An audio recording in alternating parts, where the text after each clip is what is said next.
दोस्तों, आज की कहानी बेहद ही खास होने वाली है, इसलिए इस वीडियो को अंत तक जरूर देखिएगा। एक बार की बात है, हरिनगर में रहने वाले बूढ़े हरिदास की एक कन्या थी रमा, जो जन्म से ही गूंगी थी। रमा के पड़ोस में रहने वाले मोहन को बचपन से ही रमा से बहुत लगाव था। वह साथ साथ खेलते हुए बड़े हुए थे। एक दिन की बात है, मोहन ने रमा से कहा, रमा, बसंतपुर के राजा वर्धन अपने महल में एक मंदिर का निर्माण करवा रहे हैं। उस मंदिर का दरवाजा बनवाने के लिए उन्हें चंदन की लकड़ी चाहिए, किंतु चंदन की लकड़ी बसंतपुर में नहीं मिलती। मैं चंदन की लकड़ी इकट्ठा कर रहा हूं और कुछ महीनों बाद महल जाकर राजा वर्धन को काफी ऊंचे दामों में चंदन की लकड़ी बेचकर बहुत सारा धन प्राप्त कर लूंगा। तब तुम मुझसे शाह करोगी। रमा ने इस बात का कोई जवाब नहीं दिया। मोहन की बात सुनकर वह वहां से चली गई। अपने घर पहुंचने पर वह सोचने लगी, मोहन बहुत ही गरीब है, जंगल से लकड़ियां काट कर लाता है और उन्हें बेचकर अपना और अपनी मां का पेट जैसे तैसे पालता है। मुझे भला कैसे सुखी रख सकेगा। दूसरी तरफ मोहन भी बहुत उदास हो गया था। वह सोच रहा था, रमा ने मेरी बात का कोई उत्तर नहीं दिया। अरे, मैं तो उसके इशारों की सारी भाषा भी समझ लेता हूं। मैं नहीं जानता कि मैं उसे कितना प्यार करता हूं। काश मैं उसे समझा सकता कि मैं उसे कभी कोई तकलीफ नहीं होने दूंगा।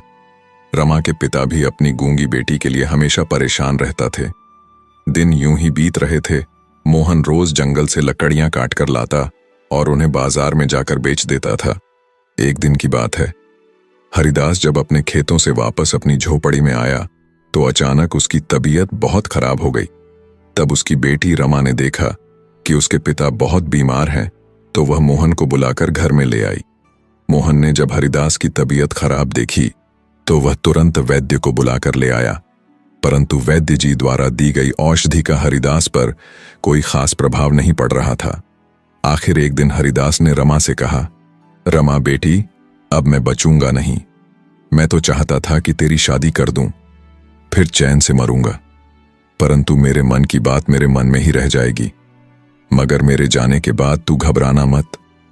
पड़ोस के ही गांव शिवपुर में मेरा तांत्रिक दोस्त सुदामा रहता है।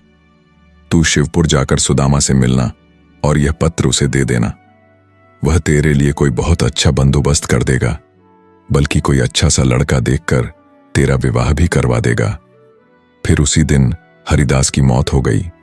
गांव वालों ने मिलकर हरिदास का अंतिम संस्कार संपन्न कर दिया। मोहन की मां ने गूंगी रमा को बहुत दिलासा दी, बेटी रो मत, हम तेरे साथ हैं। अगले दिन जब मोहन रमा के घर पर आया तो उसने देखा कि रमा अपना सामान एक पोटली में बांध रही थी। वह समझ गया कि रमा कहीं जाने की तैयारी कर रही है और बोला, अरे तुम तो कहीं जाने के लिए तैयार दिखाई देती हो, कहां जा रही हो? रमा ने इशारों ही इशारों में मोहन को बता दिया कि वह शिवपुर जा रही है। तब मोहन उदास हो गया और बोला, क्या तुम यहां पर नहीं रह सकती? रमा, मेरे साथ मेरी बनकर, मैं तुम्हें किसी प्रकार का कोई कष्ट नहीं होने दूंगा। रमा ने मोहन की इस बात का कोई जवाब नहीं दिया।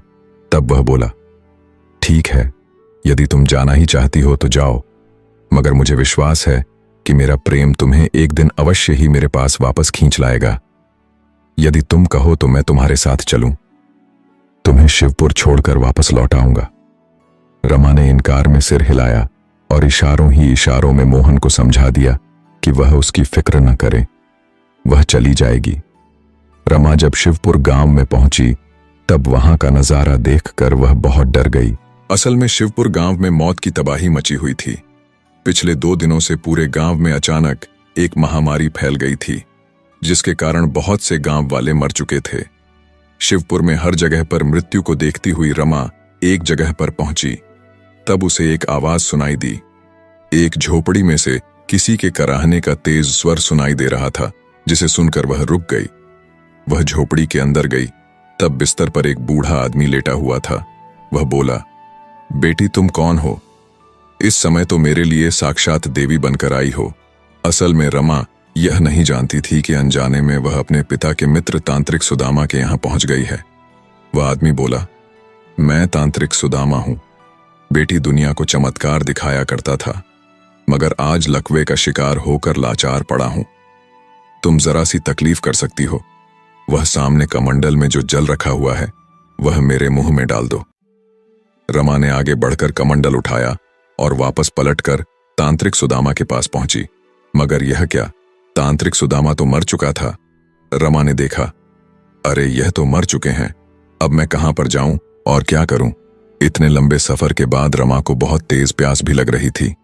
अपनी बेचैनी और प्यास को कम करने के लिए वह कमंडल का जल पीने लगी और गट गट करती सारा जल पी गई। तभी झोपड़ी में एक आदमी ने प्रवेश किया और बोला, इतनी सुंदर लड़की, सरदार जल्दी आओ, देखो तो यहाँ पर एक लड़की है। असल बात यह थी कि शिवपुर गांव में अचानक महामारी फैलने की वजह से गांव के लोग अपनी जान बचाने के लिए जल्दी जल्दी में अपना सारा सामान छोड़कर गांव से भाग गए थे। इसीलिए ऐसे समय में बिना किसी विरोध से अधिक माल हासिल करने की उम्मीद में खूंखार डाकुओं का गिरोह शिवपुर आ पहुंचा था। अपने दल के एक डाकू की आवाज सुनकर उनका सरदार दुर्जन तांत्रिक सुदामा की झोपड़ी में आ पहुंचा। आदमी बोला, देखो कितनी सुंदर कन्या है, हम इसे अपने साथ ले चलते हैं। तभी रमा जोर जोर से चिल्लाई नहीं, अगले ही क्षण वह सोचने लगी, अरे मेरे मुंह से आवाज कैसे निकल आई, मैं तो बिल्कुल गूंगी थी। डाकुओं का सरदार बोला, सुंदरी चुपचाप हमारे साथ चलो वरना तुम्हारी खैर नहीं है। तभी रमा बोली, नहीं, मेरे करीब मत आना। साथ ही साथ रमा सोच रही थी, मैं सचमुच बोलने लगी हूं। लगता है वह कमंडल का जल चमत्कारी था। लेकिन रमा के बार बार चिल्लाने पर भी डाकुओं का सरदार नहीं माना और उसे पकड़कर जबरदस्ती अपने साथ ले जाने लगा। तब रमा ने चिल्लाकर कहा, छोड़ दे मुझे, भगवान करे तेरी टांगें टूट जाएं, भगवान करे तेरी आंखें फूट जाएं। उसका इतना कहना था कि डाकुओं का सरदार लंगड़ा हो गया और उसकी आंखों की रोशनी भी चली गई। रमा को मालूम नहीं था कि उसके मुंह से जो कुछ भी निकल रहा है वह सच हो रहा है। डाकुओं का सरदार चिल्लाने लगा, हाय, मैं अंधा हो गया, मुझे कुछ दिखाई नहीं दे रहा है, मेरी टांगें भी नहीं चल पा रही हैं। सरदार के साथ जो दूसरा साथी था वह घबराकर घर से बाहर निकल आया और अपने साथियों को चिल्ला चिल्ला कर बताने लगा, साथियों, अंदर जो लड़की है वो मुझे कोई डायन लगती है। उसने जो भी कहा वो सच हो गया। उसने कहा सरदार की टांगें टूट जाएं और वह लंगड़ा हो जाए तो सरदार लंगड़ा हो गया। उसने कहा सरदार अंधा हो जाए तो वह अंधा हो गया।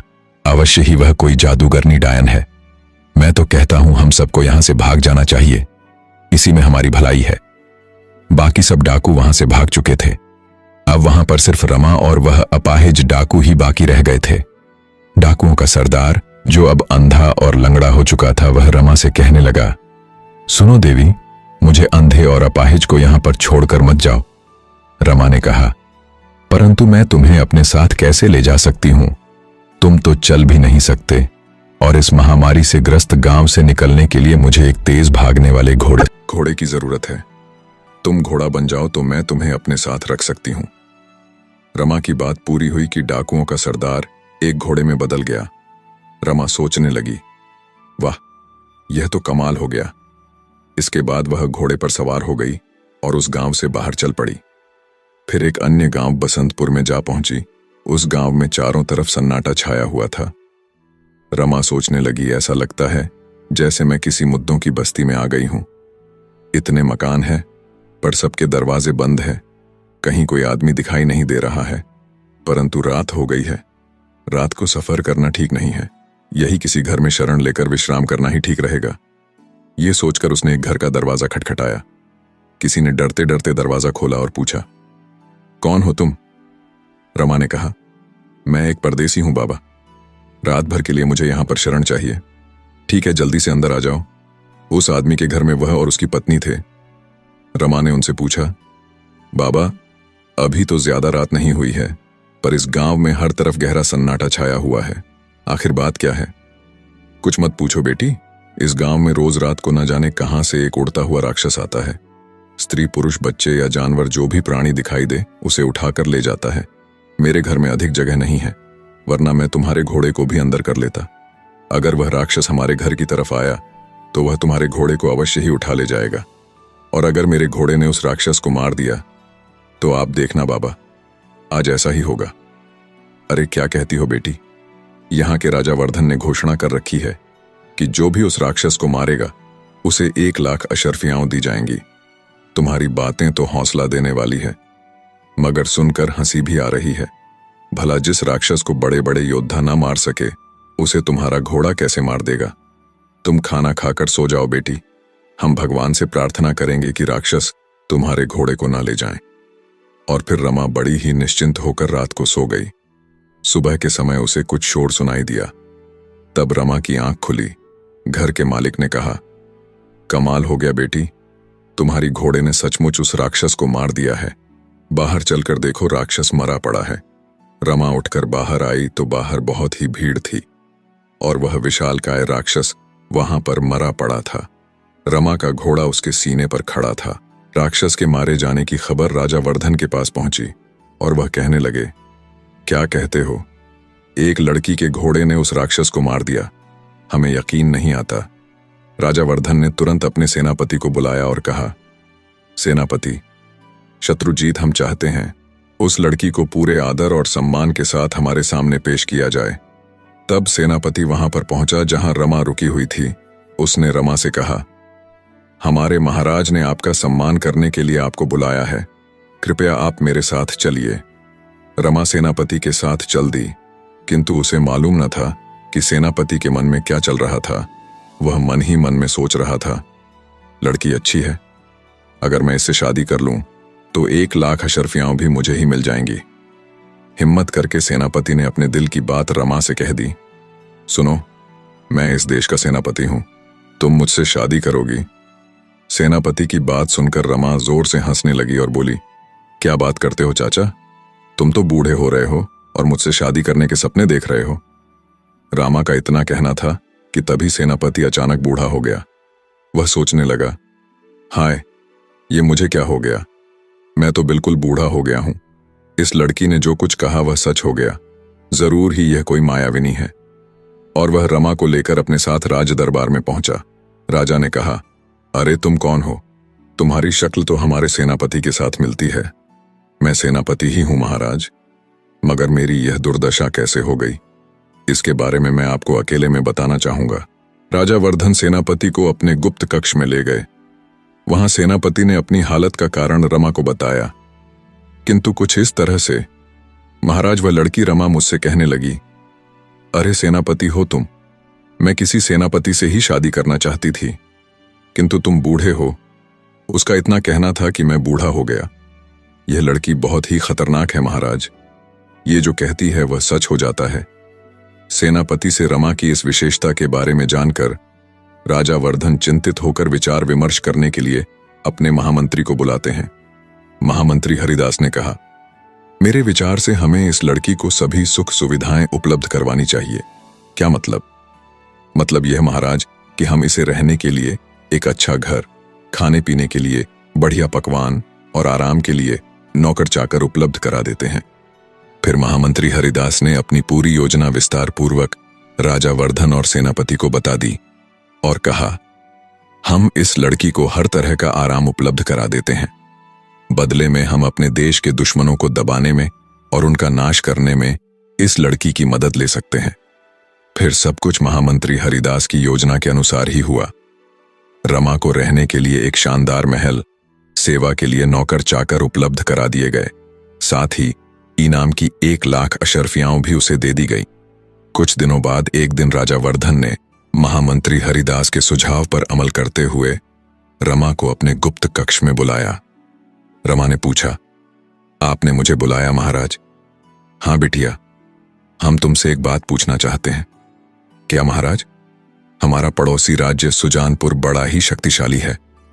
उसका राजा अर्जुन हमारे राज्य पर आक्रमण करने वाला है। यदि राजा अर्जुन ने आक्रमण कर दिया तो हम सब मारे जाएंगे और हमारा देश तबाह हो जाएगा। हमारे ज्योतिषी ने कहा है कि यदि तुम जैसी कोई कुंवारी कन्या भगवान से प्रार्थना करे कि राजा अर्जुन मर जाए, उसकी सेना में महामारी फैल जाए, तो ही हमारा देश बच सकता है। किसी का बुरा चाहना तो कोई अच्छी बात नहीं है। महाराज, पर किसी बुरे आदमी का बुरा चाहना मेरे विचार में बुरी बात नहीं है। मैं आज ही भगवान से प्रार्थना करूंगी कि राजा अर्जुन मर जाए और उसकी सेना में महामारी फैल जाए।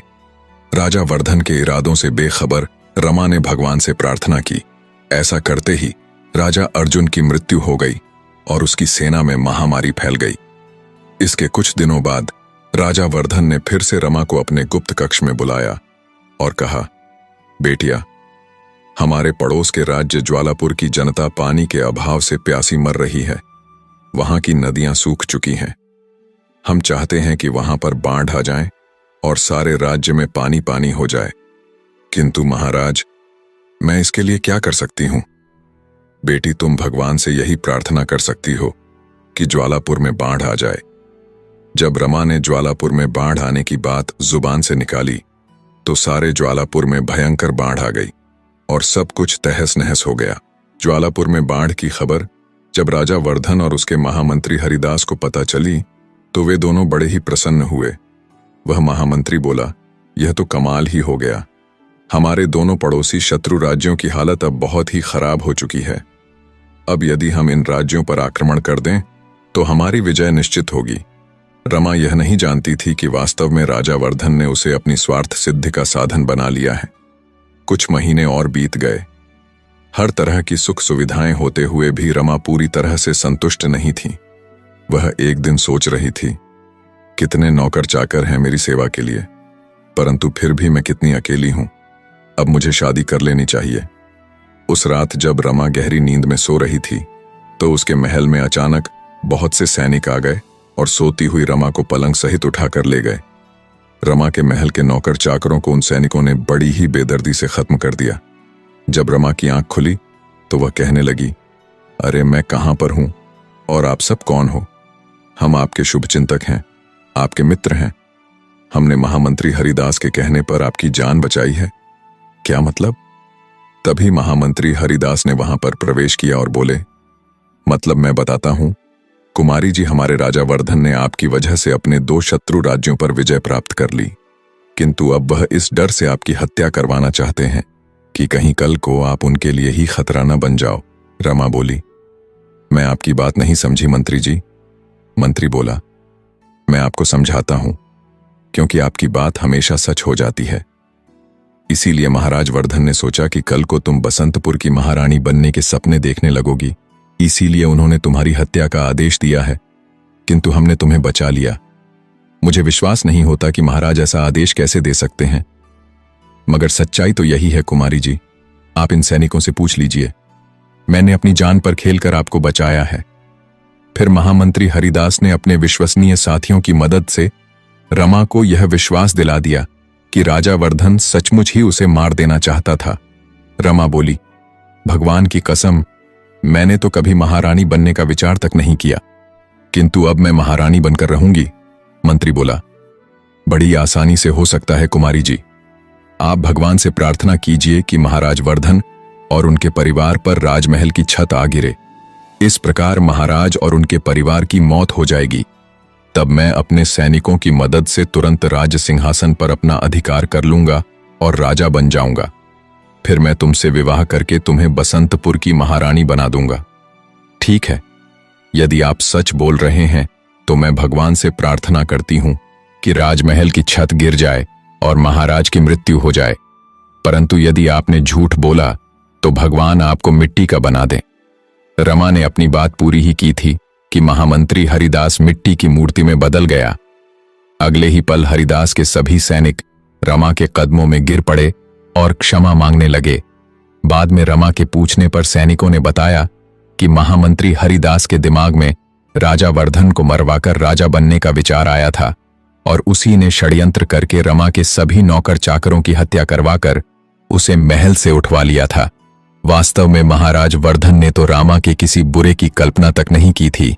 फिर रमा के कहने पर वह सभी सैनिक महाराजा वर्धन के सामने प्रस्तुत हुए और उन्हें सारी सच्चाई बता दी। राजा ने कहा, मुझे विश्वास नहीं था कि महामंत्री हरिदास ऐसा कर सकते हैं। राजा ने उन सभी सैनिकों को क्षमा कर दिया। राजा ने रमा से कहा, रमा, अब तुम क्या चाहती हो बिटिया? महामंत्री विचार सेन की बातों से रमा के दिल में एक ख्वाहिश बसी थी और वह थी महारानी बनने की। वह बेझिझक बोली, मैं बसंतपुर की महारानी बनना चाहती हूं। क्या? जी हां महाराज, मुझे विश्वास है कि आप मेरी यह इच्छा पूरी करेंगे। मगर बिटिया, हमारी और तुम्हारी उम्र में बड़ा अंतर है। गुस्ताखी माफ करें महाराज, आप तो मेरे पिता के समान हैं। आपसे विवाह करने की कल्पना भी नहीं कर सकती, किंतु आप अपने पुत्र से मेरा विवाह करवा सकते हैं। राजा वर्धन को अचानक हंसी आई और फिर उनके चेहरे पर गहरी रेखाएं उभर आईं।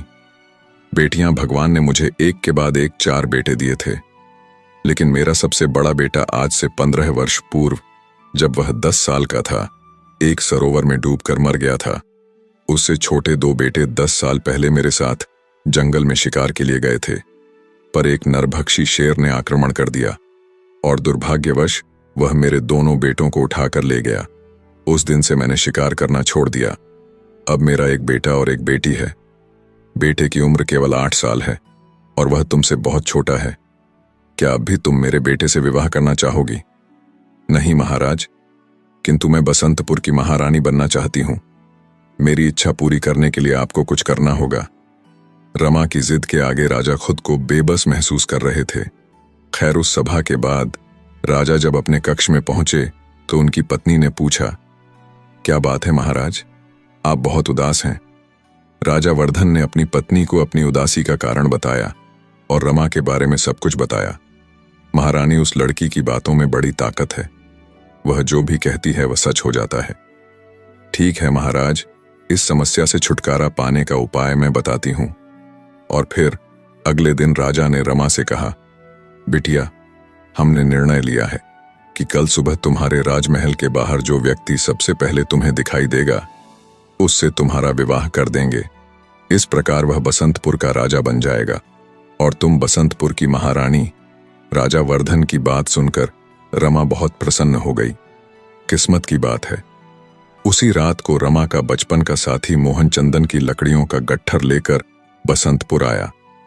उसे पता था कि राजा वर्धन को अपने राजमहल में एक मंदिर का दरवाजा बनाने के लिए चंदन की लकड़ियों की जरूरत है। सुबह सुबह ही मोहन लकड़ियों का गट्ठर लिए राजमहल में पहुंचा। तभी संयोग से रमा बाहर निकल आई। अरे मोहन, तुम यहां पर हो? अरे रामा, तुम राजमहल में और बोलने कैसे लगी? तभी राजा वर्धन वहां पर आ पहुंचे। रमा बिटिया, तुमने राजमहल से बाहर निकलकर इसी व्यक्ति को सबसे पहले देखा है। हम तुम्हारा विवाह इससे करवा देंगे। और फिर उसी दिन बड़ी धूमधाम से मोहन और रमा का विवाह संपन्न हो गया। रमा का कन्यादान स्वयं राजा वर्धन और उनकी पत्नी ने किया। विवाह पूरा होने के बाद राजा ने कहा, बिटिया, कल हम तुम्हारे पति को अपना राजपाट सौंपकर यह राज्य छोड़ देंगे। इसीलिए आज हम और महारानी तुम दोनों के साथ भोजन करना चाहते हैं। और फिर रमा और मोहन ने राजा वर्धन और उनकी पत्नी के साथ स्वादिष्ट पकवानों का भोजन किया। भोजन बड़ा स्वादिष्ट था, किंतु खाने के बाद अचानक रमा को चक्कर आने लगे और वह बोली, मुझे यह क्या हो रहा है? यही हाल मोहन का भी था। और वह बोला, रमा, हमें जरूर जहर दे दिया गया है। हम मरने वाले हैं। इससे अच्छा तो यह होता कि तुम हरिपुर गांव में गूंगी रमा के रूप में मुझे पति मान लेती। वास्तव में राजा वर्धन ने उनके भोजन में जहर मिला दिया था। तब रामा बोली, मैं मरना नहीं चाहती मोहन। जब तुम पति के रूप में मुझे मिल गए हो तो मैं तुम्हारे साथ जीवन व्यतीत करना चाहती हूं। आज मैं मरना नहीं चाहती। इससे अच्छा तो मैं तुम्हारे साथ हरिपुर गांव में गूंगी ही भली थी। जहर के असर से रमा और मोहन तुरंत बेहोश हो गए, किंतु वे मरे नहीं। जब उन्हें होश आया तब वे हरिपुर गांव में थे। मोहन ने कहा, अरे हम कहां आ गए? अपने ही घर में। वह खुश होकर बोला, और यह कौन है रमा? अरे रमा, तुम ही हो। रमा ने हाल में अपना सिर हिलाया। बहुत चाहने पर भी वह कुछ नहीं कह सकी। वह फिर से गूंगी हो गई थी। तांत्रिक सुदामा के यहां से उसने जो चमत्कारी जल पीकर अद्भुत वाणी प्राप्त की थी, वह उसकी अपनी इच्छा से नष्ट हो गई थी। जहर के असर के कारण बेहोश होने से पहले उसने यही इच्छा जाहिर की थी। तब मोहन ने कहा, मुझे लगता है मैंने कोई सपना देखा था और सपने में मैंने यह भी देखा कि तुम बोलने लगी हो। मगर कोई बात नहीं, मुझे तो तुमसे प्यार है। रमा, मैं तुम्हारे इशारों की सारी भाषा समझ लेता हूं। तुम्हें मैं कोई तकलीफ नहीं होने दूंगा। फिर से गूंगी होकर भी रमा बहुत खुश थी, क्योंकि मोहन के रूप में उसे एक बहुत प्यार करने वाला पति मिला था और मोहन की मां तो उसे अपनी बेटी की तरह चाहती थी। तो दोस्तों, अगर आपको आज की कहानी अच्छी लगी तो चैनल को सब्सक्राइब कर दीजिए और कमेंट्स में राधे राधे जरूर लिखिए।